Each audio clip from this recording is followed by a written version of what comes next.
Parat, si që ka thonë djetarët, s'ka fjalë që mbyllën sit në mbrojnë me e ma mirë se me këtë fjalë.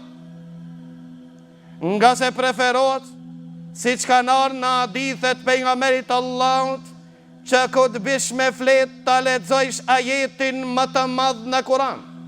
Ajeti më i madhë në Kur'an, është ajetul Kursin, që thot Allahu la ilaha illa huwa al-hayyul qayyum. Pra nuk ka fjallë ma e mirë që i mbyllë sit njeriu në bromje se kjo. Dhe nuk ka fjallë që i qelë sit njeriu në mëngjes ma e mirë se kjo.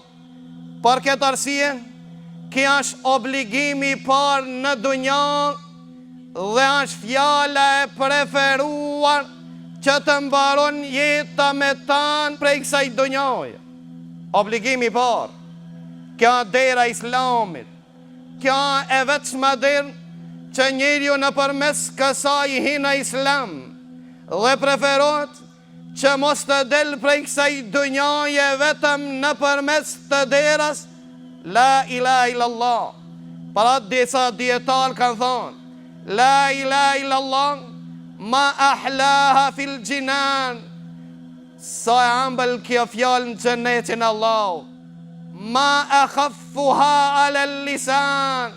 Sa e letë për gjuan e besimtarit. La ilaha illallah ma e thkaluha fil mizan. Sa e ronë kandarin Allah. La ilaha illallah ma e ledhuha ala l'edhan. Sa e këndshme për veshin e besimtarit. La ilaha illallah ma e gjmaluha hine yurfaul edhan. Sa e bukur kur ngritet në ezan.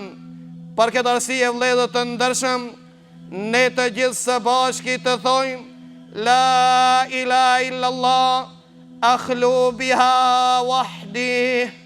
La ilaha illallah me këtë fjalë ka me mbet një dit. La ilaha illallah ad'u biha rabbi.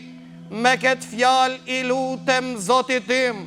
La ilaha illallah arju an yaghfira biha dhanbi.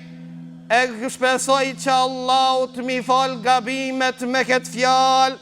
La ilaha illallah ausi biha ahli. Këtë wasijet jalon familjes time.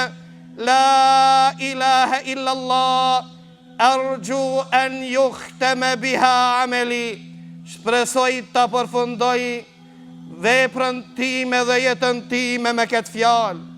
Pra vëllezër të ndershëm, i lumi ai që me këtë fjalë i lutet Allahut Azza wa Jall, dhe mjeri ai i cili nuk e don këtë fjalë dhe nuk i drejtohet Allahut me këtë fjalë. Për këtë fjalë o këpotën kokat e shokëve të pejgamberit Allahut. Për këtë fjalë shpirtët i afruan shokët e Muhammedit sallallahu alaihi wasallam. Për këtë fjalë o coptuan trupat e shokëve të pejgamberit sallallahu alaihi wasallam. Dhe kjo është litari që e lidh besimtarin me Allah. S'be pishman ai i cili kapet në skaj.